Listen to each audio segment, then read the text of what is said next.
जय हिंद बच्चों, कैसे आप सब लोग।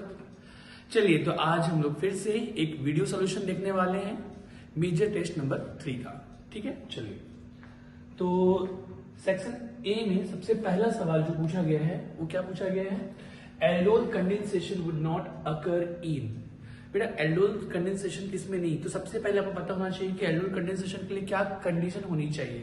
तो कंडीशन क्या होती है, ऐसे कार्बोनिल कंपाउंड जिसमें एक भी अल्फा हाइड्रोजन अगर है तो वो एल्डोल कंडेंसेशन रिएक्शन शो करता है। अगर अल्फा हाइड्रोजन नहीं है तो वो एल्डोल कंडेंसेशन रिएक्शन शो नहीं करता।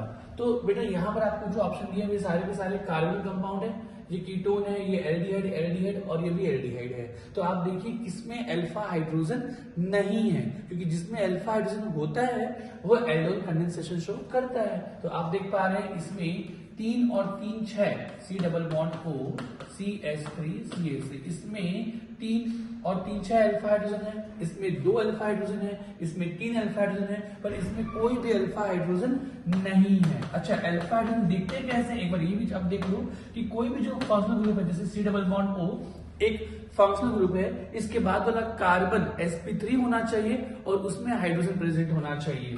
C डबल बॉन्ड O का बाद वाला कार्बन sp3 हो और उसमें कम से कम एक हाइड्रोजन प्रेजेंट हो तो वो अल्फा हाइड्रोजन होता है। तो बेटा यहाँ पर आप देख पा रहे हैं कि C डबल बॉन्ड O, इसको आप ओपन करेंगे तो यहाँ पे आपको दिख रहा है कि इसके बाद वाला कार्बन sp3 है और इसमें 2 हाइड्रोजन प्रेजेंट है, अल्फा हाइड्रोजन यहाँ पे 2 है, यहाँ पर इधर भी 3 है, इधर भी 3 है, यहाँ पे 6 है, इधर 3 है, लेकिन यहाँ पर कोई भी अल्फा हाइड्रोजन नहीं है। दैट्स व्हाई ये कंपाउंड जो है वो एल्डोल कंडेंसेशन रिएक्शन शो नहीं करता। चलिए तो अगला सवाल की तरफ आगे बढ़ते हैं। बोल रहे थे and product in the following sequence of reaction is. ठीक है, क्या दिया है, एसिटाइल दिया हुआ है बेटा, इथाइन जिसे हम कहते हैं आईयूपीएसी में CH ट्रिपल बॉन्ड CH, जब हम लोग इसको HgSO4 विद H2SO4 के साथ ट्रीट करते हैं, किसके साथ, HgSO4 विद H2SO4, बेटा 20% है, मतलब ये डाइल्यूट है। ये क्या है, डाइल्यूट H2SO4। तो पता है यहाँ पे क्या होता है, यहाँ पर होता है हाइड्रेशन, एडिशन ऑफ वाटर। ठीक है ना, तो जब वाटर का एडिशन होता है तो कैसे होता है बेटा, तो यहाँ पर हम पाई कॉन्सेप्ट करते हैं, ये माइनस और ये प्लस, और यहाँ से सबसे पहले क्या हो जाएगा, जैसे हम लोग माइनस होता है यहाँ से जो Hg है वो इसी पर क्या करता है, Hg+2 की फॉर्म में मिलता है, इसी पर अटैक करता है और साइक्लोनियम आयन बनाता है।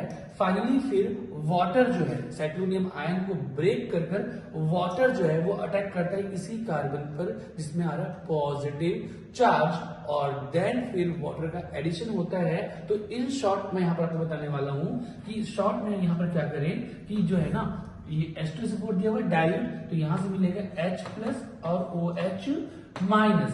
तो फाइनली अगर हम ट्रिकी अगर देखें तो ये माइनस प्लस हो गया, H प्लस आप यहाँ पर जोड़ दें, जब आप H प्लस यहाँ पर जोड़ेंगे तो डबल बॉन्ड ही बचेगा, ये हो जाएगा CH2, और इस कार्बन पर यहाँ पर पॉजिटिव चार्ज है, इस कार्बन पर आप लगा दें OH, ये ऐसा, तो ये बन जाता है इनॉल, है ना, ये सेम कार्बन पर इन है और सेम कार्बन पर ऑल है, तो इनॉल फॉर्म होता है। और इसी इनॉल में क्या हम कराते हैं, टॉटोमेरिज्म, क्योंकि इनॉल फॉर्म लेस स्टेबल होता है और टॉटोमेराइज होकर वो मोर स्टेबल फॉर्म में कन्वर्ट होता है। तो सबसे पहले तो यहाँ पर जो बना था ना वो ये बन गया था, ये जो कि अनस्टेबल होता है, और टॉटोमेराइज होकर क्या होगा, यहाँ से H निकलेगा, यहाँ पर जो सिंगल बॉन्ड है सिग्मा वो इधर शिफ्ट होगा, ये इधर, तो फाइनली जो बनता है वो बनता है CHO और ये CH3, मतलब यहाँ पर जो A है वो बन गया एसिड एल्डिहाइड, क्या बन गया, CH3 डबल बॉन्ड OH, ये बन जाता है एसिड एल्डिहाइड। कौन,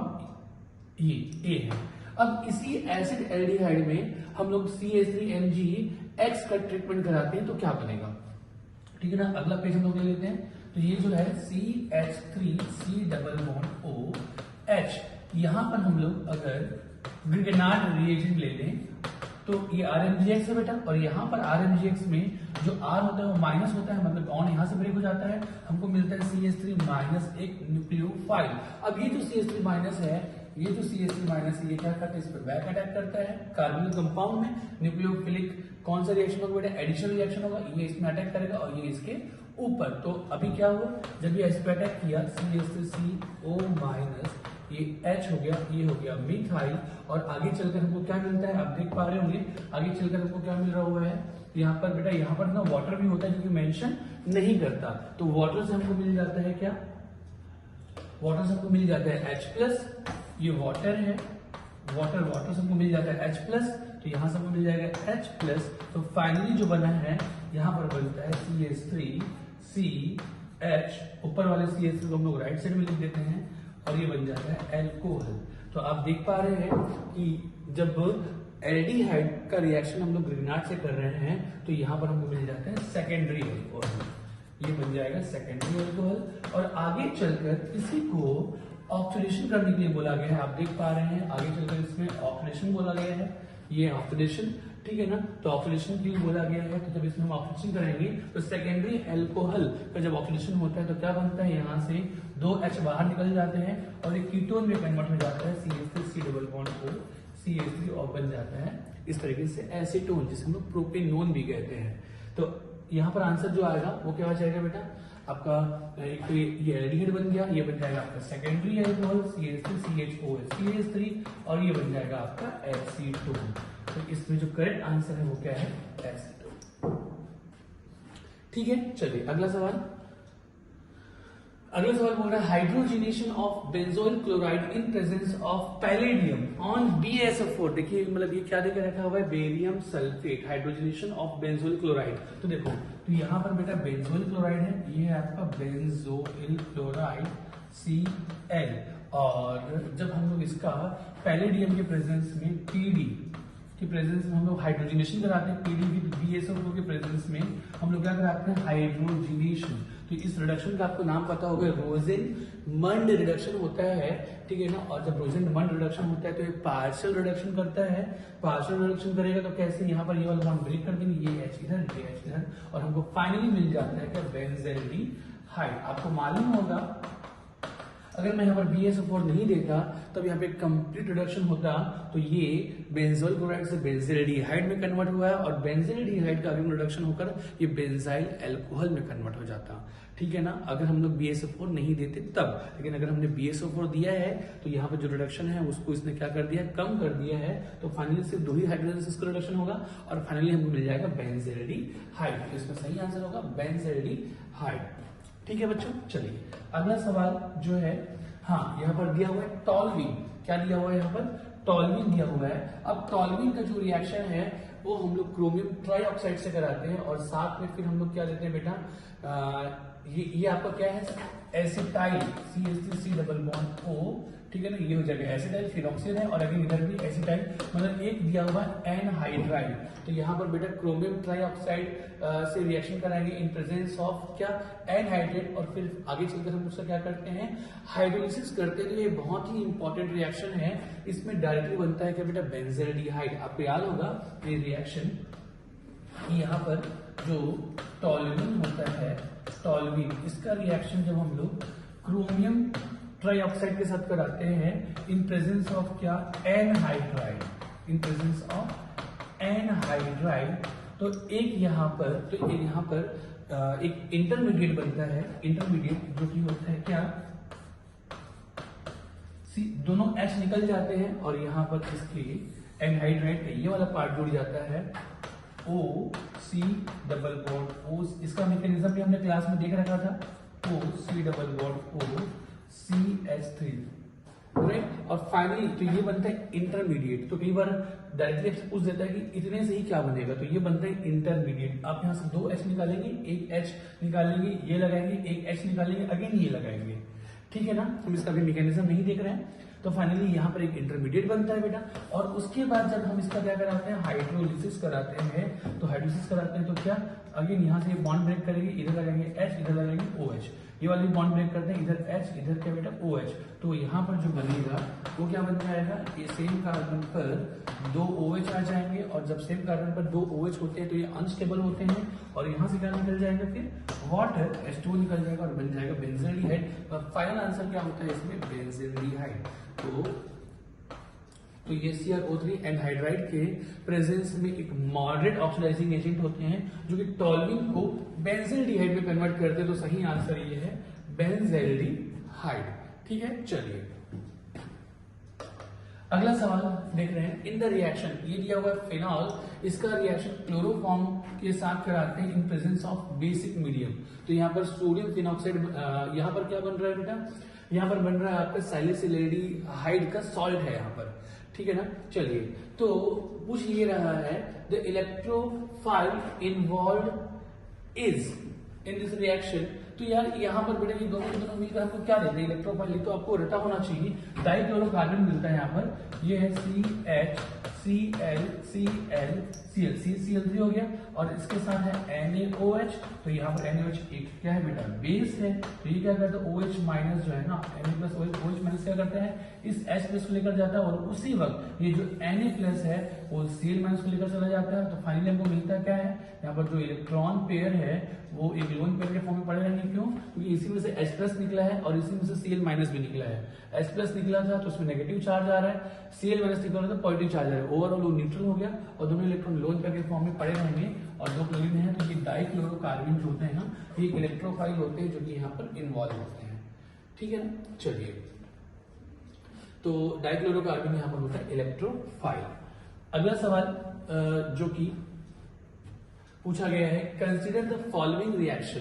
बेटा फिनॉल का रिएक्शन जब जिंक से कराते हैं तो क्या बनेगा, फिनॉल का जब रिएक्शन हम लोग जिंक से कराते हैं तो बेटा जिंक एक मेटल है, और ये जो मेटल है ये क्या रखता है, रिड्यूसिंग टेंडेंसी रखता है। तो जिंक सामने वाले को क्या कर देगा, रिड्यूस कर देगा, और खुद क्या हो जाता है, ऑक्सीडाइज। तो सामने को रिड्यूस करके किसमें कन्वर्ट करता है, फिनॉल में, और साथ में खुद ऑक्सीडाइज हो जाएगा तो क्या बनाएगा, जिंक ऑक्साइड। तो उसको मैं नहीं लिख रहा हूं, तो यहाँ पर बन जाएगा आपका बेंजीन, ये बन गया आपका X बेंजीन। बेंजीन का रिएक्शन CH3Cl के साथ कराते हैं इन प्रेजेंस ऑफ एनहाइड्रस AlCl। मतलब कौन सा रिएक्शन है, मतलब X से Y जो होने वाला रिएक्शन वो कौन सा रिएक्शन है, तो यस वो है फ्रिडल-क्राफ्ट एल्काइलेशन। मतलब इसका CH3Cl विद AlCl3 के साथ जब हम ट्रीट करते हैं तो ये फ्रिडल-क्राफ्ट क्या है बेटा, एल्काइलेशन। और यहाँ पर ये लुईस एसिड क्या करते हैं, Cl को निकालता है, लुईस एसिड यहाँ से Cl- को, ठीक है ना, इलेक्ट्रॉन कैरियर है, Cl- जब ये निकालेगा तो हमको मिलता है कार्बोकेटायन CH3+। ये इलेक्ट्रोफाइल है जो कि बेंजीन पे अटैक करके बनाता है मिथाइल बेंजीन, ये बना देता है मिथाइल बेंजीन। अब इसी मिथाइल बेंजीन का रिएक्शन जब हम लोग एल्कलाइन KMnO4 से करते हैं, किसके साथ करते हैं, alkaline KMnO4 with OH, KMnO4 with OH minus. तो बेटा ये स्ट्रॉन्ग ऑक्सीडाइजिंग एजेंट है, ये टॉल्यूइन को डायरेक्टली कन्वर्ट कर देता है किसमें, बेंजोइक एसिड में, किसमें, बेंजोइक एसिड में। तो यहाँ पर जो आंसर जाएगा वो जाएगा बेंजोइक एसिड, मतलब ऑप्शन नंबर जो 2 है वो यहाँ पर क्या होगा, करेक्ट।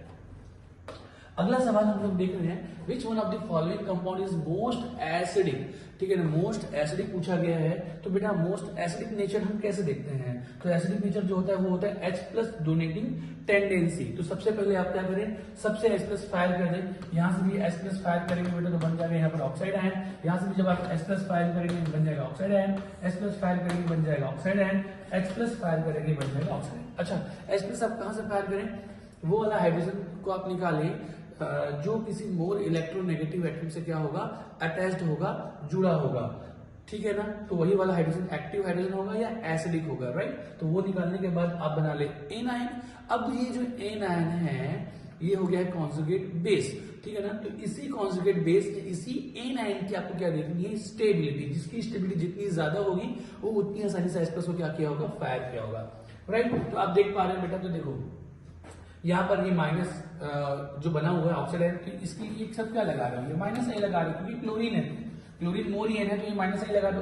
हालांकि डिस्टेंस बहुत ज्यादा है तो माइनस आई इतना इफेक्टिव नहीं होगा, तो मतलब यार ये उतना कुछ खास स्टेबल नहीं है। यहाँ पर नेगेटिव चार्ज बेटा यहाँ पर रेजोनेंस हो रहा है, तो रेजोनेंस होने की वजह से ये नेगेटिव चार्ज फिर भी स्टेबल है, ठीक है ना। यहाँ पर भी रेजोनेंस हो रहा है, यहाँ पर भी रेजोनेंस हो रहा है, तो मतलब नो डाउट कि यहाँ पर नेगेटिव चार्ज है वो ज्यादा स्टेबल है। एक तो ये -I भी लगा रहा होगा क्योंकि sp2 कार्बन है, sp2 कार्बन तो -I भी लगा रहा होगा, साथ में इसमें नेगेटिव चार्ज रेजोनेंस में पार्टिसिपेट कर रहा है, तो डेट्स वाई यहाँ पर नेगेटिव चार्ज होगा वो कुछ तो स्टेबल होगा। तो अभी तीनों में आप देखेंगे कि सबसे ज्यादा नेगेटिव चार्ज कहां पर स्टेबल है, तो आप देख पा रहे हो कि रेजोनेंस तो सब में हो रहा है, बेंजीन रिंग यहाँ पर भी, बेंजीन रिंग यहाँ पर भी, बेंजीन रिंग यहाँ पर भी है, लेकिन यहाँ पर जो है साथ में NO2 भी है और NO2 यहाँ पर क्या लगा रहा है माइनस M और साथ में माइनस I। तो माइनस M और माइनस I लगाकर ठीक है वो नेगेटिव चार्ज की स्टेबिलिटी को बहुत ज्यादा बढ़ा दे रहा है। यहाँ पर तो क्या लग जा रहा है बेटा hyper conjugation plus hyper conjugation साथ में प्लस I, और यहाँ पर तो कुछ भी नहीं लग रहा है। तो यहाँ पर सबसे ज्यादा जो है नेगेटिव चार्ज स्टेबल है due to minus M and minus I। That's why ये जो कंपाउंड है ऑर्थोनाइट्रोफिनॉल ये इन सब में सबसे ज्यादा क्या है एसिडिक है बेटा। तो इसका आंसर तो आ गया ऑप्शन नंबर सी। कई बार ये सवाल जो ऑर्थोनाइट्रोफिनॉल का जो है ना पैरानाइट्रोफिनॉल और मेटानाइट्रोफिनॉल से भी कंपैरिजन करके पूछता है कि कौन सा जो फिनॉल है उसका एसिडिक नेचर जो है वो ज्यादा होता है। एक बार हम थोड़ा डिस्कस कर लेते हैं। इसका आंसर तो हमने कर ही लिया बेटा। यहाँ पर भी ध्यान रखें कि जैसे ये फिनॉल है, ये फिनॉल है और एक है आपका ऑर्थोनाइट्रोफिनॉल, एक है आपका मेटानाइट्रोफिनॉल और एक है आपका क्या पैरानाइट्रोफिनॉल, एक है आपका क्या पैरानाइट्रोफिनॉल। तो यहाँ पर ये क्वेश्चन भी बहुत ज्यादा इंपॉर्टेंट है, ये भी हम थोड़ा सा डिस्कस कर लेते हैं। तो हम क्या करेंगे, सबसे H+ फायर कर देंगे। यहाँ से H+ फायर किया ये नेगेटिव चार्ज, यहाँ से H+ फायर किया ये नेगेटिव चार्ज, यहाँ से H+ फायर किया ये नेगेटिव चार्ज, यहाँ से H+ फायर किया ये नेगेटिव चार्ज। राइट, अब देखते हैं इन सारे नेगेटिव चार्ज की स्टेबिलिटी हम देखते हैं। तो बेटा बेंजीन तो सब में है, मतलब कॉमन है, ठीक है ना। तो जो एक्स्ट्रा है उसी से हम लोग चेक करते हैं कि किसकी स्टेबिलिटी ज्यादा होगी। तो आप देख पा रहे हैं यहाँ पर कुछ भी नहीं है, किसको कांस्टेंट मान के चले, नेगेटिव चार्ज उतना ही मान के चले। यहाँ पर NO2 जो है वो ऑर्थो जुड़ा हुआ है, माइनस M लगाएगा, साथ में माइनस I भी लगाएगा, ठीक है ना। NO2 मेटा भी जुड़ा हुआ है, तो मेटा पे बेटा माइनस M काम नहीं करता, please keep in mind, only minus I काम करेगा, माइनस I ओनली। और ये पैरा पे है तो माइनस M भी लगेगा, माइनस I। चलिए, तो आपको पता है कि नेगेटिव चार्ज की स्टेबिलिटी कौन बढ़ाता है, इलेक्ट्रॉन विड्रॉइंग ग्रुप, जैसे माइनस M या माइनस I। तो यहाँ पर देखिए, यहाँ पर तो कुछ भी नहीं लग रहा है, बाकी सब में माइनस M या माइनस I कुछ तो लग रहा है। तो इससे ज्यादा एसिडिक नेचर इनकी होगी, इन तीनों की होगी, क्योंकि इसमें कुछ भी नहीं लग रहा है, लेकिन इसमें माइनस वाले कुछ तो इफेक्ट काम कर रहे हैं। इतनी क्लियर हो गई है, ठीक है ना। तो सबसे जो कम एसिडिक नेचर होगा वो A होगा। A से ज्यादा एसिड होगा कौन सा, C, क्योंकि यहाँ पर माइनस I लग रहा है, यहाँ पर C माइनस I लग रहा है। और इससे ज्यादा ये दोनों होंगे, क्यों, क्योंकि इन दोनों में ही माइनस M लग रहे हैं, मतलब माइनस M लगने की वजह से B और जो है D ये जो है बेटा वो C से ज्यादा होगा। लेकिन अब B और D में किसकी ज्यादा, ये इंपॉर्टेंट बात है। B और D में किसकी ज्यादा, ये इंपॉर्टेंट बात है। तो नॉर्मल अगर सोचें तो माइनस M यहाँ पर भी लग रहा है, माइनस M यहाँ पर भी लग रहा है, तो दोनों में जो माइनस M लग रहा है तो माइनस M तो क्या हो गया, सेम हो गया। तो अब माइनस M से आंसर नहीं जाएगा, माइनस M दोनों में लग रहा है, मतलब माइनस M से आंसर नहीं जाएगा। अब किससे आंसर जाएगा, माइनस I से। तो माइनस I देखिए डिस्टेंस पे डिपेंड करता है, जब डिस्टेंस पे डिपेंड करता है तो यहाँ पर डिस्टेंस कम है तो माइनस I क्या होगा, ज्यादा, माइनस I ज्यादा। यहाँ पर डिस्टेंस ज्यादा तो माइनस I कम। बात समझा पा रहा हूं। तो इस हिसाब से अगर आप देखें तो माइनस I ज्यादा, मतलब इस NN की स्टेबिलिटी ज्यादा होगी, मतलब इसका एसिडिक नेचर ज्यादा होना चाहिए, किससे, D से। पर यहीं पर ये बड़ा मजेदार चीज बनता है क्या, कि B की तो ज्यादा होनी चाहिए, पर होती ज्यादा B की नहीं बल्कि D की है। यही सबसे इंपॉर्टेंट है। क्यों, आपको समझ में आया, B की ज्यादा होनी चाहिए पर है किसका, D। क्यों, क्योंकि यहाँ पर कुछ स्पेशल केस है। ये जो है ऑर्थोनाइट्रोफिनॉल जो है ना, ऑर्थोनाइट्रोफिनॉल, मैं अगला पेज ले लेता हूं। ऑर्थोनाइट्रो जो फिनॉल है, यहाँ पर ये जो हाइड्रोजन जो है ना वो NO2 के साथ एक हाइड्रोजन बॉन्डिंग करता है, इंट्रामोलिकुलर हाइड्रोजन बॉन्डिंग।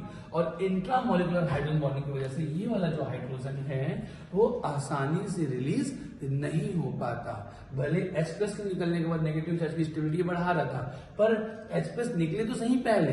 ये जो हाइड्रोजन है वो due to intramolecular hydrogen bonding वो यहाँ पर स्टेबल, थोड़ा सा स्लाइटली स्टेबल होता है। दैट्स व्हाई ये H आसानी से नहीं निकल पाता, मतलब इनसे तो पहले निकल जाएगा, इससे और इससे तो पहले निकल जाएगा, ठीक है ना। लेकिन इसके कंपैरिजन में ये वाला हाइड्रोजन जो है वो थोड़ा सा लेट निकलता है। दैट्स व्हाई पैरानाइट्रोफिनॉल का एसिडिक नेचर इससे ज्यादा होता है। तो प्लीज ध्यान रखिए कि D वाला, मतलब पैरानाइट्रोफिनॉल सबसे ज्यादा, D, देन फिर ऑर्थोनाइट्रोफिनॉल, देन मेटा, देन फिर फिनॉल।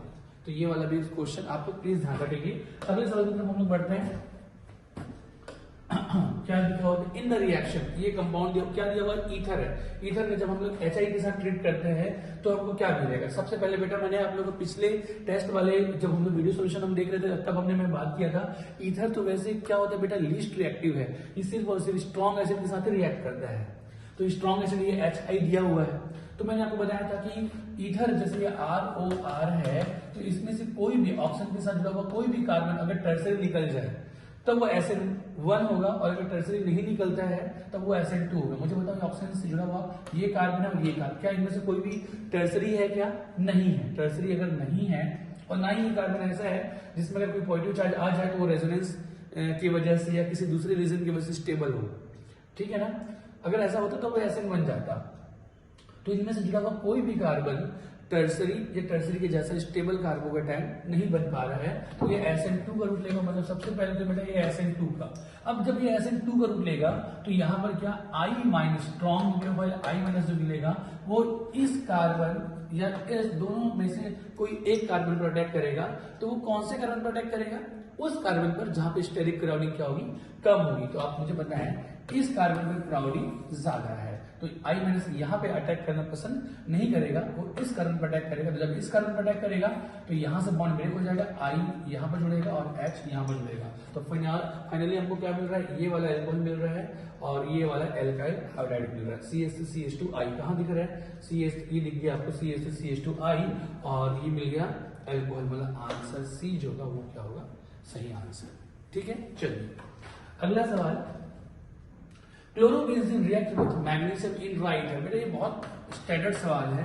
ये है क्लोरोबेंजीन। क्लोरोबेंजीन का जब हम लोग रिएक्शन कराते हैं किसके साथ? मैग्नीशियम के साथ इन प्रेजेंस ऑफ ड्राई ईथर, तो यहाँ पर क्या बनता है बेटा? ये RMGX बनता है। ग्रिगनार्ड रिएजेंट बनाने का एक बहुत ही अच्छा रिएक्शन है। यहाँ पर ये बन जाता है MgCl, ये ग्रिगनार्ड रिएजेंट बनता है। और देन अब इसी ग्रिगनार्ड रिएजेंट का रिएक्शन इथेनॉल के साथ कराते हैं CH3CH2OH। तो मैंने आप लोगों को इसके पहले लेक्चर में भी आप लोगों को मैंने बताया था कि ग्रिगनार्ड जो रिएजेंट है ना इसमें जो हमको मिलता है वो क्या मिलता है? इसमें हमको मिलता है R-। तो यहाँ से RMGX में से ये हमको मिल जाता है R-। अब यहाँ पे R क्या है? फिनाइल है, तो हमको मिल जाएगा ये फिनाइल माइनस मिल गया। और ये स्ट्रॉन्ग बेस होता है। अब स्ट्रॉन्ग बेस को कहीं से भी एसिडिक अगर हाइड्रोजन मिल जाए तो तुरंत वो ले आता है, उसको खींच लेता है, ग्रास कर लेता है। तो यहाँ से ये जो R- मिला है वो यहाँ पर हमको क्या मिल गया? Acidic hydrogen. अब ये एल्कोहल हो, वाटर हो, हाइड्रोजन साइनाइड हो, कार्बोक्सिलिक एसिड हो, इन सब में एक्टिव हाइड्रोजन प्रेजेंट होते हैं। तो जहां पे भी एक्टिव हाइड्रोजन मिला बेटा ये तुरंत यहाँ से क्या करेगा? H+ को खींच लेगा और जैसे H+ को खींच लेगा ये वापस से क्या बना लेगा? बेंजीन। मतलब अब वापस से क्या बन जाएगा? बेंजीन। कहा है बेंजीन? ये ऑप्शन नंबर बी जो है वो है बेंजीन। ये होगा करेक्ट आंसर। अगला सवाल, the order of the decreasing reactivity towards an electrophilic reagent for the following would be. चलिए तो बेटा ये बोल रहा है कि मतलब डिक्रीजिंग ऑर्डर बोल रहा है, ठीक है ना, इलेक्ट्रोफिलिक सब्स्टिट्यूशन रिएक्शन के लिए। तो चलिए तो यहाँ पर दिया हुआ ES बेटा हमको कराना है ESR, ठीक है ना। और सबके सब ये कंपाउंड एरोमेटिक देकर रखे हुए, एक देकर रखा हुआ है बेंजीन, एक देकर रखा हुआ है टॉलुइन, ये है आपका टॉलुइन, एक देकर रखा हुआ है क्लोरोबेंजीन, ये है आपका क्लोरोबेंजीन, और एक देकर रखा हुआ है फिनॉल। तो चलिए तो आपको तो यार ये पता होगा कि जब भी हम लोग इलेक्ट्रोफाइल हम देते हैं, इलेक्ट्रोफिलिक सब्स्टिट्यूशन रिएक्शन कराते हैं तो बेंजीन में इंटरमीडिएट क्या बनता है? तो वो बनता है कार्बोकेटाइन। क्या बनता है? कार्बोकेटाइन, है ना। बेंजीन में जो इलेक्ट्रोफाइल जब अटैक करता है, ये जैसे ये बेंजीन है, ये है बेंजीन, और जब हम इसमें इलेक्ट्रोफाइल का अटैक कराएंगे तो क्या होता है बेटा? तो हम पाई बॉन्ड को ब्रेक कर देते हैं, ये माइनस और ये प्लस, फिर इलेक्ट्रोफाइल इसी में अटैक करता है। जब अटैक करेगा तो यहाँ पर क्या ये बना लेगा? ये हो जाएगा ई और ये प्लस, राइट। आपको मालूम है ना। तो इंटरमीडिएट जो बनता है वो कार्बोकेटाइन बनता है। तो हमको रिएक्टिविटी किस बात पे डिपेंड करती है? हम कैसे चेक करेंगे? तो जो इंटरमीडिएट है उसी की स्टेबिलिटी जितनी ज्यादा होगी, ठीक है, इसकी स्टेबिलिटी जितनी ज्यादा होगी रिएक्टिविटी उतनी ज्यादा होगी। तो अब रिएक्टिविटी कैसे देखते हैं? तो stability of carbocation directly proportional to क्या बेटा? Plus M upon minus M plus के प्लस लगना चाहिए, या फिर प्लस हाइपर कॉन्जुगेशन लगना चाहिए, या फिर प्लस आई लगना चाहिए। तो जो भी प्लस एन ग्रुप होंगे या प्लस हाइपर कॉन्जुगेशन वाले ग्रुप होंगे या प्लस आई वाले ग्रुप होंगे, अगर ये प्रेजेंट है तो वो इस कार्बोनेट की स्टेबिलिटी बढ़ाते हैं। तो चलिए देखते हैं यहाँ पर क्या है। तो यहाँ पर आप देख पा रहे हैं जैसे कि बेंजीन, बेंजीन में बेटा कोई भी ग्रुप नहीं, मतलब ये यहाँ पर जो कार्बन पॉजिटिव चार्ज है वो कांस्टेंट है। यहाँ पर देखो ये मिथाइल है, जो पॉजिटिव चार्ज बनेगा तो मिथाइल, मिथाइल क्या लगा रहा है प्लस हाइपर कॉन्जुगेशन और साथ में प्लस आई। ये क्लोरीन है, क्लोरीन क्या लगाता है प्लस एम लगाता है लेकिन साथ में माइनस आई, लेकिन डिसाइडिंग यहाँ पर माइनस आई है, डिसाइडिंग यहाँ पर माइनस आई, मतलब मुझे प्लस एम यहाँ पे नहीं देखना है, माइनस आई देखना है। और ये OH है, OH क्या लगाता है प्लस एम लगाते हैं साथ में माइनस, लेकिन डिसाइडिंग क्या है प्लस एम। तो देखो क्या क्या हमको देखना है, इसमें डिसाइडिंग होता है हाइपर कॉन्जुगेशन, यहाँ पर डिसाइडिंग होता है माइनस आई, यहाँ पर डिसाइडिंग होता है प्लस एम। तो प्लस एम की स्ट्रेंथ सबसे ज्यादा होती है, तो बेंजीन की रिएक्टिविटी सबसे ज्यादा इसमें होगी, मतलब और कौन सा ऑर्डर बोला है यहाँ पर डिक्रीजिंग ऑर्डर। तो सबसे ज्यादा रिएक्टिव जो है ना वो है फिनॉल, मतलब नंबर 4 फिनॉल सबसे ज्यादा क्या है रिएक्टिव है। देन इसके बाद फिर रिएक्टिव होगा बी, इसके बाद बी मतलब नंबर बी कौन सा है टॉलविन, मतलब सेकेंड ई। और देन इसके बाद फिर बेटा फिर हो जाएगा बेंजीन मतलब नंबर 1। और यार ये तो माइनस आई लगाकर इस बेंजीन को तो डीएक्टिवेट कर रहा है, तो जो नंबर थर्ड होगा वो सबसे लीस्ट रिएक्टिव होगा। तो चलिए देखते हैं सबसे ज्यादा ये फोर्थ के बाद सेकंड के बाद फर्स्ट देन थर्ड, ये ऑप्शन नंबर जो सी है वही क्या है करेक्ट आंसर है। चलिए आगे बढ़ते हैं, अगला सवाल क्या लिखा, for the formation of toluene by Friedel Crafts reaction used in presence of and height. बेटा अभी हमने करा कि जब फ्रिडल-क्राफ्ट रिएक्शन हम लोग कराएंगे टॉलविन में, अब वो चाहे टॉलविन हो कि बेंजीन हो, रिएजेंट ही पूछा है तो हम क्या लेते हैं, हम लेते हैं alkyl halide RCl in presence of AlCl3। RCl देखो ठीक है ना, तो used in presence of anhydrous AlCl3 R। अच्छा तो ये देखो ये हो गया, ये बेंजीन ले लिया। टॉलविन के फॉर्मेशन में ये थोड़ा सा मिस्टेक हो गया, टॉलविन के फॉर्मेशन में बोला है ना, सॉरी ये टॉलविन तो हमको बनाना है, टॉलविन बनाना है, ये हमको बनाना है टॉलविन। तो और पूछा क्या है, पूछा ये है कि टॉलविन बनाने के लिए है ना हम लिए हुए एनहाइड्रस AlCl3, उसके साथ आपको क्या लेना पड़ेगा। तो ऑब्वियस ये बात है बेटा, हम लोग यहाँ पे CH जोड़ रहा है तो हम लोग ले लेंगे यहाँ पर CH3Cl ले लेंगे और इसका रिएक्शन कराएंगे उसके साथ बेंजीन के साथ। तो यहाँ पर क्या बनेगा, तो जैसे AlCl3 ये क्या करेगा बेटा, ये इलेक्ट्रॉन कैरियर है, Cl- लेकर चला जाएगा, ये बताएगा कार्बोकेटायन, ये बेंजीन में अटैक करेगा और बना लेगा टॉलविन। मतलब हमको एक बेंजीन लेना होगा और साथ में एल्काइल हैलाइड हम लेंगे मिथाइल क्लोराइड, तो ये बेंजीन लेंगे और साथ में मिथाइल क्लोराइड। तो ऑप्शन नंबर सी जो होगा वो होगा correct. In the following sequence of reaction, ठीक है चलिए तो प्रोडक्ट बनाना है, द एंड प्रोडक्ट सी बताना है ना। चलिए देखते हैं ठीक करके, CH3Br के साथ हमने KCl लिया बेटा, KCl में हमको CN माइनस न्यूक्लियोफाइल मिलेगा CH माइनस, ठीक है ना, जो कि क्या करेगा यहाँ पर न्यूक्लियोफिलिक सब्स्टिट्यूशन रिएक्शन। तो Br का सब्स्टिट्यूशन रिएक्शन करके ए जो बनाएगा वो हो जाएगा, ए जो होगा वो हो जाएगा CH3CN, ये है ए। फिर इसके जब हम लोग हाइड्रोलिसिस कराते हैं बेटा, हाइड्रोलिसिस कराते हैं तो बी, तो बेटा साइनाइड का जब हाइड्रोलिसिस होता है कंप्लीट तो बनता है acid CH3C double bond OH। तो ये है आपका बी, ये है आपका बी, ये है आपका बी। और फिर जब इसका हम लोग रिडक्शन कराते हैं LiAlH के प्रेजेंस में, तो ये स्ट्रॉन्ग रिड्यूसिंग एजेंट है बेटा, तो ये क्या करता है रिडक्शन कराकर इसको कन्वर्ट कर एल्कोहल में, पहले ये वाला ब्रेक होगा HH, तो पहले तो बनेगा एल्डिहाइड, फिर उसके बाद कार्बन कंपाउंड में जो पाइबॉन होता है वो ब्रेक हो जाता है H नीचे H ऊपर, तो ये बन जाता है इथाइल एल्कोहल, मतलब फाइनली ये बन जाता है इथाइल एल्कोहल, ठीक है ना, CH3C इधर H, ठीक है ना। अब एक H आ ही चुका था, फिर से ब्रेक बॉन्ड ब्रेक करेंगे तो एक H नीचे और आएगा, ये CH2 हो गया और ऊपर OH, ethyl alcohol. Answer D is correct option, ठीक है बच्चों। चलिए आगे बढ़ते हैं। N-propyl alcohol and isopropyl alcohol can be chemically distinguished by which reagent? बेटा N-propyl alcohol क्या होता है, CH3CH2CH2OH, और isopropyl alcohol क्या होता है OHCH। तो देखिए अब देख पा रहे हैं एक है प्राइमरी एल्कोहल और एक है सेकेंडरी एल्कोहल, इसको कौन से रिएजेंट्स हम डिस्टिंग्विश करेंगे। जैसे PCl5 दिया हुआ है तो बेटा PCl5 यहाँ पर ये क्या करा, एक क्लोरीनेटिंग एजेंट है, ये क्लोरीनेशन कराएगा बेटा, तो यहाँ पर ये बना लेगा प्रोपाइल क्लोराइड, यहाँ पर क्या बन जाएगा 2 क्लोरोप्रोपेन, मतलब यहाँ ये भी क्लोरोप्रोपेन दे रहा है, ये भी मतलब क्लोरोएल्केन दे रहा है, ये भी क्लोरोएल्केन दे रहा है, दोनों ही क्लोरोएल्केन दे रहे हैं, बस पोजिशन आइसोमर्स होंगे। तो यार ये दोनों के दोनों क्लोरोएल्केन बना रहे हैं।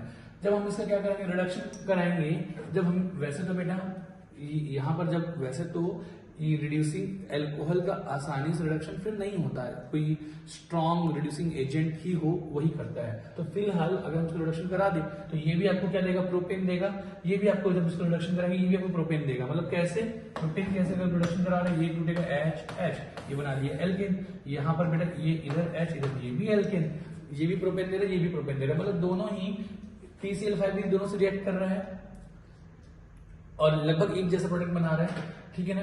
ये भी जो है लगभग एक जैसा प्रोडक्ट बना रहा है। लेकिन अगर हम लोग ऑक्सीडेशन विद पोटेशियम डाइक्रोमेट ले लें, अगर हम लोग डाइक्रोमेट के साथ इसका रिएक्शन कराएं तो सुनेंगे, तो यहाँ पर फिर से हम लोग लिख देते हैं प्रोपाइल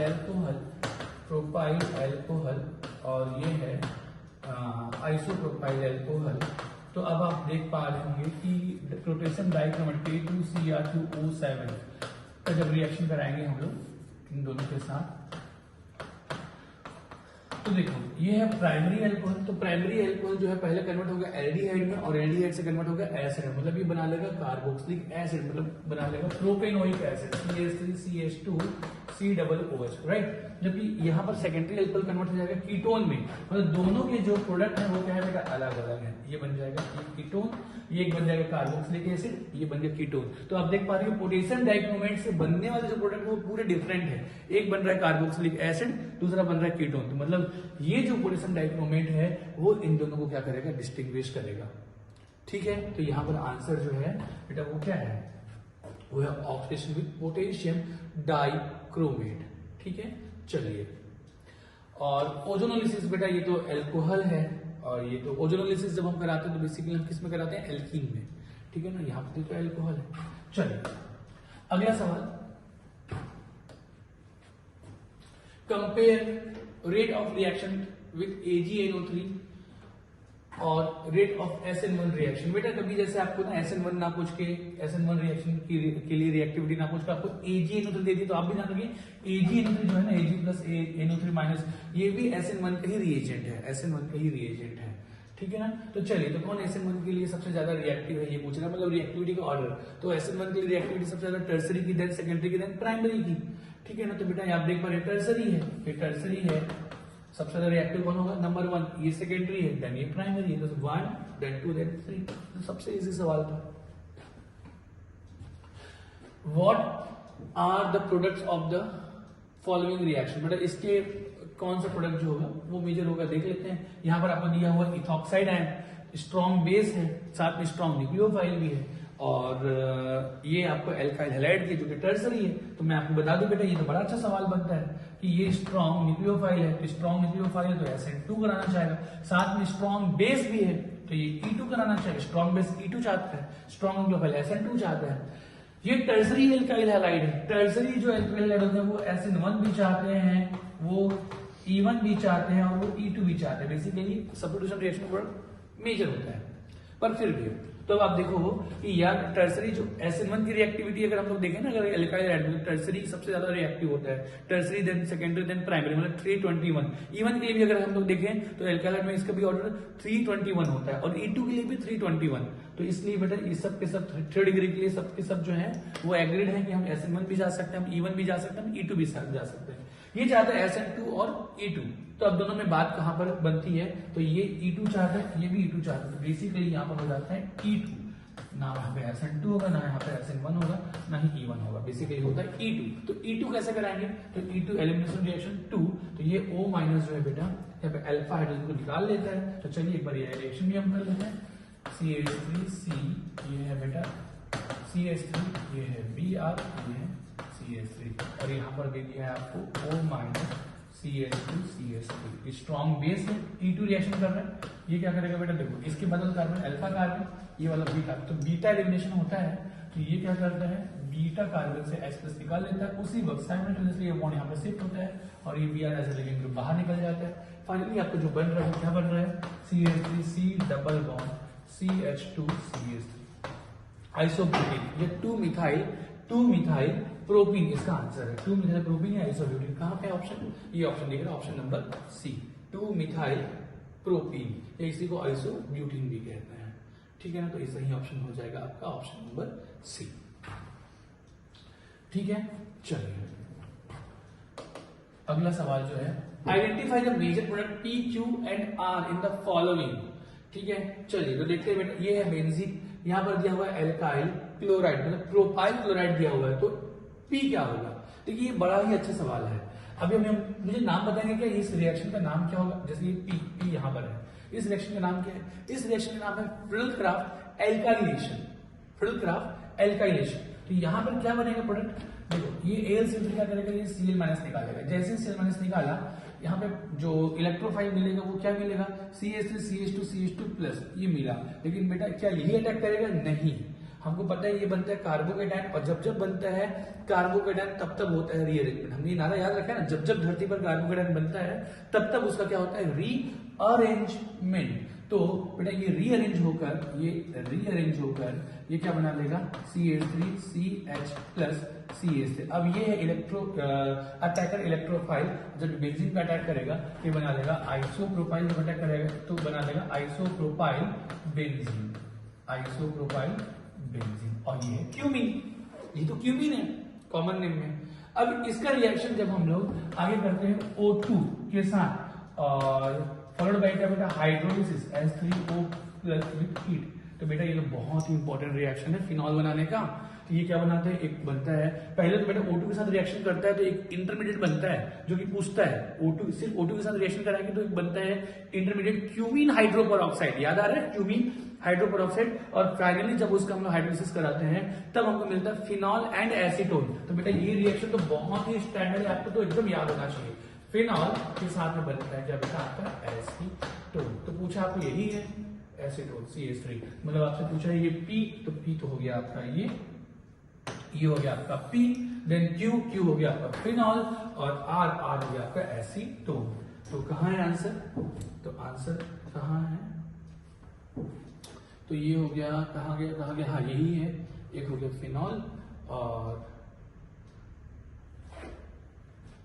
ये नहीं, ये इथाइल अल्कोहल है, कौन सा कुछ गड़बड़ दिख रहा है यहाँ पर।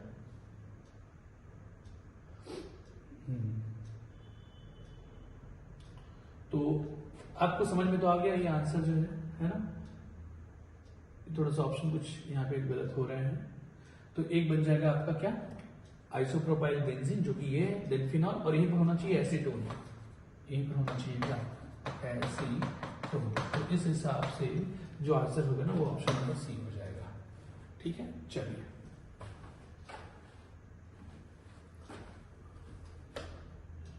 The moles of acidic acids are heated with P2O5। बेटा ये फिजिकल का क्वेश्चन आ गया यहाँ पर, है ना।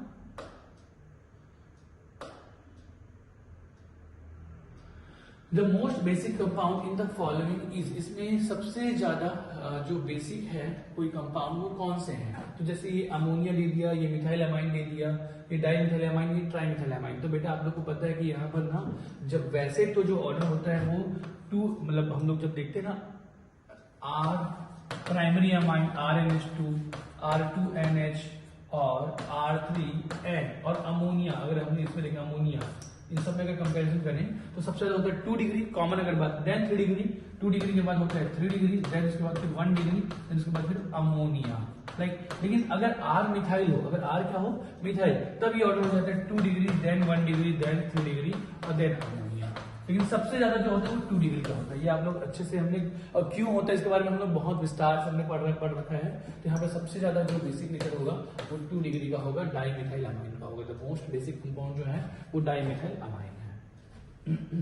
चलिए ये सेक्शन ए कंप्लीट होता है बेटा। सेक्शन बी में हम चलते हैं। बोल रहे हैं साइनाइड दिया हुआ है और साइनाइड का से हम लोग बनाने एल्डिहाइड। बेटा साइनाइड से जब हम लोग एल्डिहाइड बनाते हैं तो 2 ही रिएक्शन आप लोग याद रखोगे, एक स्टीफन रिडक्शन या दूसरा डाइबल H जब हम लोग देते हैं। स्टीफन रिडक्शन में हम क्या देते हैं बेटा, SnCl2 विद HCl देते हैं पहले। तो यहाँ पर जो साइनाइड है RCN जो है RCN, ठीक है ना। तो ये जो है ये कितने हाइड्रोजन से इसको रिड्यूस करता है, 2 हाइड्रोजन से। तो पहले क्या बना लेता है RCH double bond NH, 5 bond break करेगा, एक H इधर एक H इधर, याद आ रहा है बेटा, 5 बॉन्ड ब्रेक होगा, एक H इधर एक H इधर। तो ये साइनाइड से इमीन बनाएगा, और जब इसका फॉलोड बाय हाइड्रोलिसिस जब होता है तो ये पूरा पूरा हम बॉन्ड ब्रेक कर देते हैं ट्रिकी, और इधर O लगा के इधर H लगा देता है, अमोनिया निकल जाता है, बन जाता है एल्डिहाइड RCHO। तो बेटा एक तो ये, या फिर डाइबल H जब हम लोग देते हैं, डाइबल H die isobutyl aluminium hydride, वो भी 2 हाइड्रोजन से पहले इमीन बनाता है और फिर हाइड्रोलिसिस करके बनाता है एल्डिहाइड। तो या तो ये होगा या तो डाइबल H होगा। तो ये दोनों भी जो है ना ये यहां से साइनाइड से एल्डिहाइड बनाते हैं। तो ये ऑप्शन क्या है SnCl2 विद HCl और साथ में हाइड्रोलिसिस, तो विद हीट। तो ये आपका सही आंसर है। H2PD विद BSO4 बेटा ये इसको तो पूरा ये क्या किस में कन्वर्ट कर देगा बेटा, प्राइमरी अमाइन में कन्वर्ट कर देगा, ठीक है ना। वैसे BSO4 है तो पार्शियल अगर करेगा, पार्शियल करेगा तो इमीन में कन्वर्ट करेगा, LiLH4 तो प्राइमरी अमाइन में कन्वर्ट करेगा, NaBH4 इसके लिए यूज करते नहीं। सही आंसर है SnCl2 विद HCl साथ में hydrolysis. Which one is the most acidic compound, बेटा मोस्ट एसिडिक कंपाउंड आप देख पा रहे हो, फिर से ये आंसर तुरंत आपको दिख रहा होगा अलग, पर फिर भी हम डिस्कस करेंगे। H+ फायर कर दो, H+ फायर कर दो, H+ फायर कर दो, H+ फायर कर दो। H+ फायर करने के बाद क्या बन रहा है N आयन, इसी की हमको क्या देखनी है स्टेबिलिटी। तो बेटा ये जो N आयन है आप देख पा रहे हैं, इसमें सबसे ज्यादा -M यही भी लग रहा है, NO2 NO2, और इतना ज्यादा -M लग रहा है बेटा कि इसका एसिडिक नेचर तो बहुत ज्यादा बढ़ जाता है। पिक्रिक एसिड है ये, पिक्रिक एसिड, तो ये बहुत ज्यादा एसिडिक कैरेक्टर रखता है। आपको बता दूं कि पिक्रिक एसिड, कई बार ऐसे भी सवाल बनते हैं, पिक्रिक एसिड एकमात्र ऐसा एसिड है, एकमात्र नहीं बोलना चाहिए, पर क्वेश्चन बनता है कि पिक्रिक एसिड ऐसा एसिड जिसमें COOH ग्रुप नहीं होता। जनरली एसिड वर्ड जहां पर भी हम सुनते हैं ऑर्गेनिक में तो हमको लगता है कि वहां पे COOH ग्रुप प्रेजेंट होगा, जैसे मैलिक एसिड, फ्यूमेरिक एसिड, ठीक है ना, malonic acid, oxalic acid, succinic acid, ठीक है ना, टार्टेरिक एसिड। पर पिक्रिक एसिड में भी एसिड वर्ड आ रहा है, पर यहाँ पर COOH नहीं होता। तो कई बार क्वेश्चन बनता है कि इनमें से किसमें COOH ग्रुप प्रेजेंट नहीं है, तो ऑप्शन होता है पिक्रिक एसिड, इसमें COOH ग्रुप प्रेजेंट नहीं है, प्लीज ध्यान रखेंगे। चलिए अगला सवाल, increasing order of acidic strength among the paramethoxyphenol. ठीक है, पैरामिथॉक्सीफिनॉल क्या होता है बेटा, ये हो गया आपका फिनॉल और इसमें है मिथॉक्सी, देन फिर बोल रहा है पैरामिथाइल फिनॉल, मतलब पैरा पे लगा दो मिथाइल, ये हो जाएगा फिनॉल।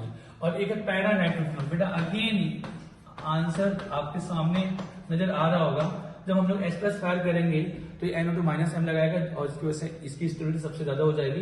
मतलब और कौन सा ऑर्डर बोला, इंक्रीजिंग। बेटा आप प्लीज ध्यान रखें कि ऑर्डर कौन सा पूछे, इंक्रीजिंग डिक्रीजिंग, ये ध्यान में रखें। तो सबसे ज्यादा जो हो जाएगा वो पैरा नाइट्रोफिनॉल का हो जाएगा सबसे ज्यादा, और सबसे कम जो होगा वो किसका होगा, इसका पैरामिथॉक्सी, क्योंकि ये +M लगा रहा है, यहाँ पर ये +M लगा रहा है ना, और साथ में -I, +M और -I, लेकिन डिसाइडिंग कौन होगा +M। ये क्या लगाएगा, प्लस हाइपर कॉन्जुगेशन लगाएगा और ये लगाएगा -M। तो आप देख पा रहे हैं कि +M लगाकर ये इसका एसिडिटी सबसे कम कर रहा है, इसका एसिडिटी कम कर रहा है पर उतना कम नहीं कर रहा है, ये इसका एसिडिटी बढ़ा रहा है। तो पैरामिथॉक्सी ये हो गया, फिर पैरामिथाइल, फिर पैरानाइट्रो, ये होगा आपका सही answer, option number B. Some meta-directing substitutions in aromatic substitution reaction are given. Which one is most deactivating? एक देख रखा है सल्फोनिक एसिड, एक देख रखा है कार्बोक्सिलिक साइनाइड और NO। बेटा आप लोग को याद होगा NO2 जो है ना ये सबसे ज्यादा डीएक्टिवेटिंग ग्रुप है। एक तो 3 मोरियन है और ऊपर से नाइट्रोजन जो डायरेक्टली जुड़ा हुआ है ये सबसे ज्यादा मोरियन है। यहाँ पर आप ये नाइट्रोजन है, ये सल्फर है, ये कार्बन है, ये कार्बन है। तो नाइट्रोजन ये जो है ना बेटा, और साथ में दो ऑक्सीजन के साथ जुड़कर ये जो है ना बहुत ज्यादा -I लगाता है। NO2 जो है वो मोस्ट डीएक्टिवेटिंग ग्रुप है। अगर इसे ज्यादा अगर लें तो फिर जैसे वो हो जाते हैं NH&NF3+, लाइक ये इस तरीके के जो स्पीसीज होते हैं वो फिर बहुत ज्यादा होते हैं। Which one is most reactive towards electrophilic reagent? ठीक है ना, इलेक्ट्रो, बेटा ये भी सवाल अभी हमने देखा है कि यार ESR जैसे हम करा रहे हैं तो इसकी रिएक्टिविटी सबसे ज्यादा है। ESR में इलेक्ट्रोफाइल हमको मिलेगा, इलेक्ट्रोफाइल बेंजीन पे अटैक करेगा, तो हम क्या देखते हैं जब अटैक करते हैं तो बनता है कार्बोकेटायन। अब उसी कार्बोकेटायन की स्टेबिलिटी हमको देखनी है कि किसकी कौन सबसे ज्यादा स्टेबल कार्बोकेटायन होगा। तो अब आप देख पा रहे बेंजीन में क्या बनेगा, कार्बोकेटायन। अब मिथाइल इसमें भी, इसमें भी, इसमें भी, इसमें भी, सब में मिथाइल है, तो जो ग्रुप एक्स्ट्रा है वो क्या है, इसमें OH है, इसमें CH2OH है, इसमें OCH3, इसमें NHCOCH3 है। तो आप देख पा रहे हैं कि जो बेंजीन में बनने वाला कार्बोकेटायन है ना, उसमें ये जो ग्रुप है वो कौन सबसे ज्यादा इलेक्ट्रॉन उसको डोनेट कर रहा है। इलेक्ट्रॉन रिलीजिंग ग्रुप जुड़ा होना चाहिए। कार्बोकेटायन की स्टेबिलिटी जैसे है, stability of carbon directly proportional में क्या होगा, +m होना चाहिए, +m, या फिर प्लस हाइपर कॉन्जुगेशन वाले ग्रुप होना चाहिए +a। मतलब जितना ज्यादा +m होगा या प्लस हाइपर कॉन्जुगेशन या +a होगा, स्टेबिलिटी उसकी उतनी ज्यादा होगी, है ना। तो चलिए, तो OH का लगा रहे हैं, ये लगा रहे हैं +m, OH का लगा रहे हैं +m, साथ में क्या लगा रहे हैं -i, ये लगा रहा है बेटा, ये तो इसके साथ डायरेक्टली जुड़ा हुआ नहीं है, कॉन्जुगेशन में नहीं है, तो +m तो वैसे भी नहीं लगाएगा, ओनली -i लगाएगा। ये +m लगाएगा, साथ में -i लगाएगा। और ये क्या लगा, ये भी +m लगा रहा है, NHOCl, ये लोन पेयर है बेटा, तो ये इधर से शिफ्ट हो जाएगा, और साथ में -i। तो आप देखें कि ये जो तीन है ना, +m लगा रहे हैं, राइट। लेकिन अब आप देखें इसमें NH, ये जो है ना, ये NHCOCH3, देखो +m सब में लगभग सेम है। हालांकि मैं आपको बताना चाहूंगा कि OH और OCH में +m जो होता है ना, वो OH का ज्यादा होता है। इसको आपको मैंने क्लास में याद भी कराया था कि OH और OCH में ध्यान रखेंगे, ठीक है। इसमें -i बहुत ज्यादा लग रहा है, तो यार ये तो वैसे भी डीएक्टिवेट ही कर रहा है, NHCOCH3 है, ठीक है। तो यहाँ पर आप देख पा रहे होंगे कि +m जो है वो सबसे ज्यादा किसमें है, OH में लगता है +m, तो +m ज्यादा होने की वजह से इसकी रिएक्टिविटी सबसे ज्यादा है। यहाँ पर आप देख पा रहे हैं कि NH+m तो लगा ही रहा है, पर ये लोन पेयर जो है ना, इधर भी शिफ्ट हो रहा है, इधर भी शिफ्ट हो रहा है, दोनों साइड क्या है, डीलोकलाइज है, तो बेंजीन को उतना ज्यादा वो एक्टिव कर नहीं पा रहा है। मैं ओपन कर देता हूँ, मुझे लग रहा है कि इसको ओपन करके समझाया तो ज्यादा बेटर होगा। NHC++CH3, आप बोल रहे हैं सर लोन पेयर है, यहाँ पे ये भी तो +m लगा रहा है, पर +m उतना ज्यादा इफेक्टिव नहीं है। क्यों नहीं है? क्योंकि लोन इधर भी शिफ्ट हो रहा है और इधर भी शिफ्ट हो रहा है, तो इसका डीलोकलाइजेशन बढ़ गया ना। तो जब डीलोकलाइजेशन बढ़ गया तो बेंजीन को ये उतना ज्यादा इलेक्ट्रॉन दे नहीं पा रहा है, मतलब इसकी रिएक्टिविटी उतनी ज्यादा है नहीं। तो जो सवाल है वो अब इन दोनों में है, D और A में है। ये तो -a लगाकर डीएक्टिवेट कर रहा है, ये डीलोकलाइज ज्यादा हो गया है, तो ये उतना ज्यादा एक्टिव कर नहीं पा रहा है बेंजीन को। तो दो ही चीज है, तो आपको मैं बता दूं OH और OCH3 में +m, आप ध्यान रखें +m जो है वो OH का ज्यादा होता है, तो क्योंकि ये +m ज्यादा लगा, दैट्स व्हाई A की रिएक्टिविटी ज्यादा है, ठीक है। अगला सवाल, compare rate of reaction with AgNO3, ठीक है ना, या SN1। तो देखिए बेटा, SN1 की रिएक्टिविटी किस बात पे डिपेंड करती है, स्टेबिलिटी ऑफ कार्बोकेटायन। तो स्टेबिलिटी ऑफ कार्बोकेटायन आप क्या करो, Br पे निकालो, तभी तो पॉजिटिव चार्ज बनेगा, Br पे निकालो। जब Br निकालो, यहाँ पर बनेगा पॉजिटिव चार्ज, यहाँ पर बनेगा पॉजिटिव चार्ज, यहाँ पर बनेगा पॉजिटिव चार्ज। अब मुझे बताओ सबसे ज्यादा पॉजिटिव चार्ज कहाँ पे स्टेबल है, तो यहाँ पर हो रहा है साइक्लिक रेजोनेंस, तो साइक्लिक मतलब पूरा साइक्लिक नहीं हो रहा है, पर यहाँ पर रेजोनेंस कॉन्जुगेशन ज्यादा है, मोर कॉन्जुगेशन मोर स्टेबिलिटी, मतलब उसको positive single double, double single double. तो बेटा सबसे ज्यादा रिएक्टिव यहाँ पर ये हो गया, इसमें रेजोनेंस हो रहा है, कॉन्जुगेशन बस इतना ही है, डबल सिंगल पॉजिटिव बस इतना ही है। तो यहाँ पर लॉन्ग कॉन्जुगेशन नहीं है, लॉन्ग कॉन्जुगेशन यहाँ पर है, सबसे ज्यादा स्टेबल ये कार्बोकेटायन, देन ये कार्बोकेटायन, फिर इसमें कोई रेजोनेंस ही नहीं है, तो इसमें है नो रेजोनेंस, इसमें है रेजोनेंस, इसमें है मोर रेजोनेंस। तो अगर क्योंकि मोर रेजोनेंस है तो इसकी स्टेबिलिटी ज्यादा है, तो ये more resonance, more delocalization, more stability, तो सबसे ज्यादा first, then second, then third SN1 की रिएक्टिविटी। क्लियर है बच्चों? चलिए अगला क्या बोल रहा है, जिंक दे दिया है और एडजेसेंट कार्बन पर Br दिया हुआ है, तो ये क्या करता है, डी हैलोजिनेशन करते हैं जिंक। तो यहाँ पर आपको पता होगा CH2Br, और जब ये Br होता है तो ये जो जिंक है ना, जिंक की वजह से हमको पहले तो मिल जाता है 2 इलेक्ट्रॉन, ठीक है ना, तो और ये 2 इलेक्ट्रॉन मिल गए, ये निकल जाता है Br, बनता है कार्बोकेटायन। जैसे पॉजिटिव चार्ज बनता है, दोनों इलेक्ट्रॉन इसमें अटैक करते हैं और कार्बोकेटायन कन्वर्ट कर देता है कार्बन आयन में, है ना। कार्बन आयन मतलब जब भी मेटल आता है कार्बन आयन बनाता है, ये हमने एक नारक पढ़ रखा था। फाइनली ये बन गया कार्बन आयन। अब then again as a leaving group Br बाहर निकलेगा, और जैसे बाहर निकलेगा इसमें पॉजिटिव चार्ज आएगा, ये वाला इधर शिफ्ट हो जाएगा, बन जाएगा एल्कीन। तो फाइनली क्या बन गया, alkene, CH2 double bond CH2। तो आप क्या किए, दोनों ही एडजेसेंट कार्बन में से एक Br यहाँ से निकाले, एक Br यहाँ से निकाले और बना लिए डबल बॉन्ड। तो यहाँ पर वही कहानी होगी, एक Br यहाँ से निकलेगा, एक Br यहाँ से निकलेगा, डबल बॉन्ड। ये वही कहानी है। तो फिलहाल ये कौन सा रिएक्शन है, बीटा एलिमिनेशन, क्योंकि ये जिसमें से निकला वो अल्फा कार्बन था, फिर ये बीटा, तो अल्फा बीटा एलिमिनेशन, तो ये बीटा एलिमिनेशन की ही कैटेगरी में आता है। इसको हम बोलते हैं बीटा एलिमिनेशन रिएक्शन। अल्फा से तो वैसे भी निकलना तय ही है, ठीक है। चलिए, Which of the following will not be soluble in sodium hydrogen carbonate? बेटा ये बहुत ही अच्छा सवाल है। इनमें से कौन जो है ना वो सोडियम हाइड्रोजन कार्बोनेट में सॉल्युबल नहीं होगा। देखो पहले मैं आपको एक फंडा बता देता हूँ। फंडा क्या है, देखो ये नाइट्रोफिनॉल, ये भी एसिड है, ये भी एसिड है, ये भी एसिड है, ये भी एसिड है। कोई भी रिएक्शन जो है ना NaHCO3 ये है, ये क्या है बेटा, ये एक बेस है ना, बेस है NaOH और H2CO3 से मिलकर बना हुआ, ठीक है, एक बेसिक मीडियम कैटलिस्ट है। तो देखो इसकी कुछ खास बातें हैं सोडियम बाइकार्बोनेट का। देखो कोई भी रिएक्शन फिजिबल कब होगा, जब जैसे NaHCO3 एक बेस है, वो किसी कंपाउंड से रिएक्ट कर रहा है, तो अगर वो कोई एसिड है, कोई भी एक एसिड ले लेते हैं, फॉर एग्जांपल जैसा फॉर एग्जांपल ले लेता हूं मैं बेंजोइक एसिड ही ले लेता हूं, ये है बेंजोइक एसिड COOH। तो जब ये बेस इसके साथ जब रिएक्ट करेगा तो क्या बनाएगा, पहले तो सॉल्ट बन जाएगा बेटा। तो सॉल्ट क्या बन रहा है, सॉल्ट बन रहा है यहाँ पर COO minus Na+, right, Na+, H+ निकल जाएगा और साथ बनेगा H2CO3। तो देखो ये तो बन गया सॉल्ट, ये अगेन क्या बन गया, एसिड। तो देखो ये भी एसिड था और जो प्रोडक्ट बन रहा है वो भी एक एसिड ही है। तो देखो रिएक्शन कब फिजिबल होगा, जब ये जो है ना ये स्ट्रॉन्ग होगा। स्ट्रॉन्ग एसिड से जब बेस रिएक्ट करेगा तो सॉल्ट बनेगा और जो बनने वाला दूसरा एसिड होगा वो क्या होगा, वीक एसिड होगा। तब ये रिएक्शन क्या होगा, फिजिबल होगा।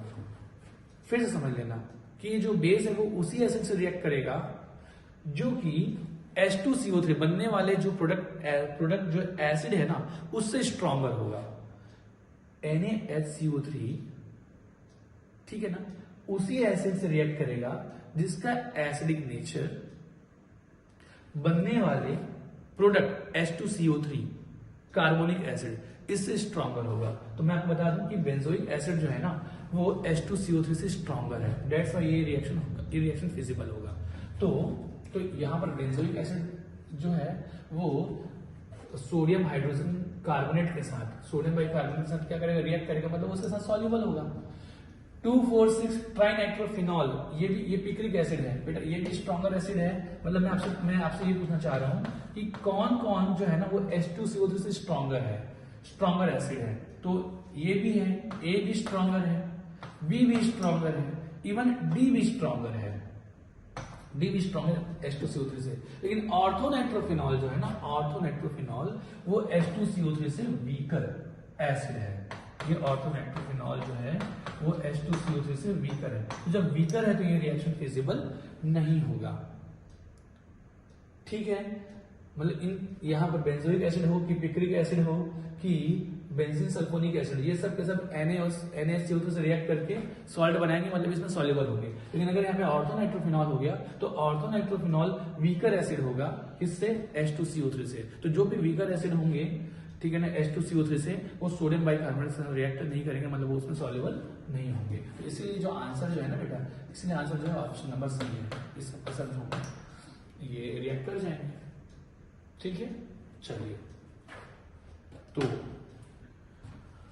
अगला सवाल, इन द रिएक्शन, ये कंपाउंड दिया हुआ है, इसको इसमें कन्वर्ट करना, तो ए क्या है, तो बेटा यहाँ पर ये क्या हो रहा है, N2Cl निकल रहा है, और यहाँ पर क्या, ये यहाँ पर जो बाइप्रोडक्ट बनता है ना, ये N2 अलग निकल जाएगा, HCl अलग निकल जाएगा, और यहाँ पर आ जाएगा हाइड्रोजन। मतलब बेसिकली इसका क्या हो रहा है, रिडक्शन। तो रिडक्शन के रिड्यूसिंग एजेंट देंगे तो होता है H3PO2 के साथ में वाटर भी दे देते हैं। तो ये इस रिडक्शन करा रहा है, तो या तो H3PO2 देता है या तो इथाइल अल्कोहल देता है। ये H3PO2 जो है ना बेटा वो सेल्फ ऑक्सीडाइज होकर H3PO4 में कन्वर्ट हो जाता है और हाइड्रोजन देता है, जो कि इसी का क्या करता है, रिडक्शन। तो यहाँ पर आंसर H3PO2 है। चलिए, तो ये हो गया हमारा कंप्लीट। तो ये टेस्ट नंबर जो 3 था, मेजर टेस्ट नंबर जो 3 था, ये इसके वीडियो सॉल्यूशन है। अगली क्लास में हम इसके आगे वाले टेस्ट के वीडियो सॉल्यूशन पर चर्चा करेंगे। Thank you so much.